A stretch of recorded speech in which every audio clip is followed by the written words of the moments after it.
ओम शांति 21/11/2022। आज की मूल्य चिंतन। हमारा बिजनेस है, धंधा है, सबका भला करना, परंतु उससे पहले अपना भला करना है, फिर हमें दूसरों का भला करने के लिए सेवा करनी है। ब्राह्मण बनने के बाद अपने जीवन को वैल्यूएबल बनाना, उसका आधार है वाचा और कर्मणा सेवा। जो वाचा और कर्मणा सेवा नहीं करते, उनके जीवन की कोई वैल्यू नहीं है, क्योंकि वे अपना टाइम एनर्जी सब वेस्ट करते हैं और उनकी पोजीशन भी कम हो जाती है। मनुष्य जब शिवलिंग की पूजा करते हैं तो वे ये मानकर पूजा नहीं करते हैं कि ये हमारे माता पिता है, और जब लक्ष्मी नारायण की पूजा करेंगे तो कहेंगे ये हमारे माता पिता है, क्योंकि यहाँ तो दिखते हैं और वहाँ सिर्फ शिवलिंग एक दिखता है। मनुष्य इस वक्त पत्थर बुद्धि है, वह समझ नहीं पा रहे हैं कि हम किसकी पूजा करते हैं। एक्चुअली में माता पिता कौन है? हमें परमात्मा ब्रह्मा द्वारा एडोप्ट करते हैं, गोद लेते हैं। तब हमें पता पड़ता है कि कोई भी शरीरधारी सिर्फ अपने बच्चों का माता पिता होगा, सबका माता पिता नहीं होता है। और एक निराकार परमपिता परमात्मा ही सभी आत्माओं के पिता है, जिसे हम शिवलिंग के रूप में भक्ति में पूजते थे। तुम ही हो माता पिता, ये महिमा किसी भी देहधारी अर्थात शरीरधारी की नहीं है, चाहे वो आपके माता पिता क्यों ना हो। ये महिमा सिर्फ हम सब आत्माओं के पिता एक परमपिता परमात्मा की है। परमात्मा की महिमा में कहते हैं तुम ही हो माताश पिता, तो जरूर माता पिता से प्रॉपर्टी वर्षा मिलता है, और ये हमारा ईश्वरीय जन्म सिद्ध अधिकार है, तो यह जरूर मिलेगा। और बाप का जन्म सिद्ध अधिकार है हमें नर से नारायण बनाना और नारी से लक्ष्मी पोजीशन प्राप्त कराना, इसलिए वह हमें राजयोग सिखलाते हैं।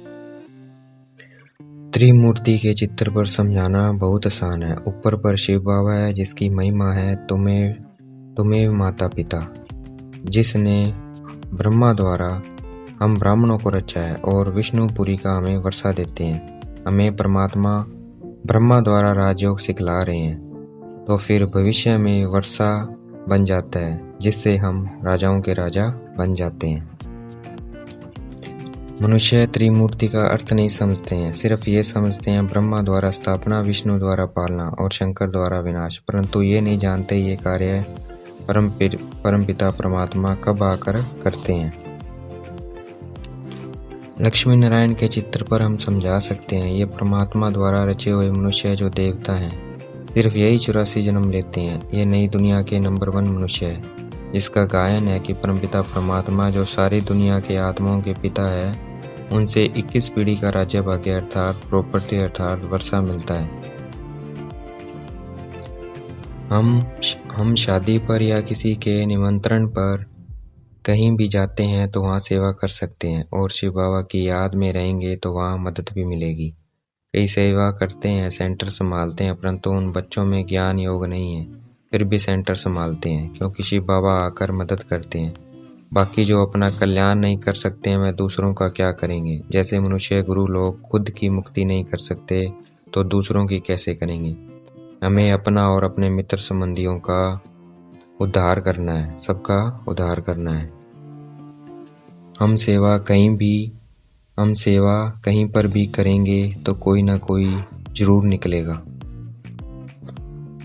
ये हमारी माया से युद्ध है। अगर हम इस युद्ध में जब हारते हैं तो हमारा काला मुंह हो जाता है, इसलिए हमें माया से हारना नहीं है।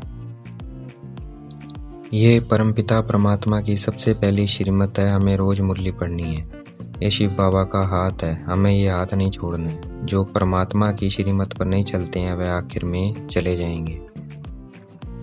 परमपिता परमात्मा ब्रह्मा द्वारा नई दुनिया रचते हैं, तो ब्रह्मा बाबा जगत पिता है, सारी दुनिया के पिता है। पिता के साथ माता चाहिए, तो परमात्मा ब्रह्मा द्वारा जगदम्बा को रचते हैं, इसलिए जगदम्बा है सारी दुनिया की माता। ये जगदम्बा ही फिर सतयुग में लक्ष्मी बनती है। इनके पास अथाह धन दौलत होती है, सुख शांति पवित्रता होती है, इसलिए भक्ति मार्ग में दीपमाला पर लक्ष्मी से धन की भीख मांगते हैं। आज चाहे इस कलयुग में कोई कितना भी अमीर हो, परंतु लक्ष्मी जी के सामने सब भिखारी हैं, इसलिए अमीर गरीब सब उनसे धन मांगते हैं।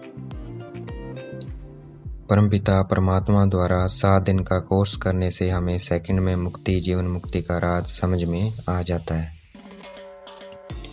जो सेंटर्स पर जाते हैं उन्हें सेंटर्स पर जाने से पहले शिव बाबा को सच सच बताना है कि वह कितने पवित्र रहते हैं। जो अपवित्र बनकर सेंटर पर शिव बाबा को बगैर बताए जाते हैं उन्हें बहुत सजा मिलेगी। वह ये महसूस भी करेंगे हमने ये बात शिव बाबा से छुपाई। विकार में जाना, फिर सेंटर्स पर बगैर बताए जाना, ये इंद्र सभा की बात शास्त्रों में भी है। झाड़ के चित्र पर समझाना है और कहना है कि हम आपको ये नहीं कह रहे हैं कि निर्विकारी बनो, सिर्फ यहाँ आकर हमसे अच्छी अच्छी बातें सुनो।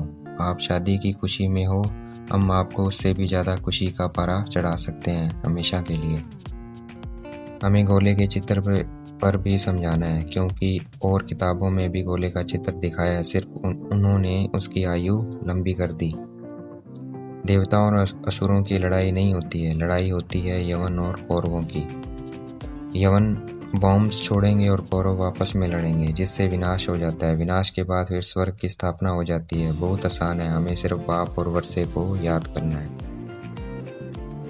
आज की मुरली का वरदान, निर्माणता की मानता द्वारा सर्व की दुआएं प्राप्त करने वाले मास्टर सुखदाता भव। आज की मुरली का स्लोगन, श्रेष्ठ जीवन का अनुभव करने के लिए निश्चय का फाउंडेशन मजबूत हो। अच्छा, ओम शांति। शुक्रिया मिटे बाबा, शुक्रिया।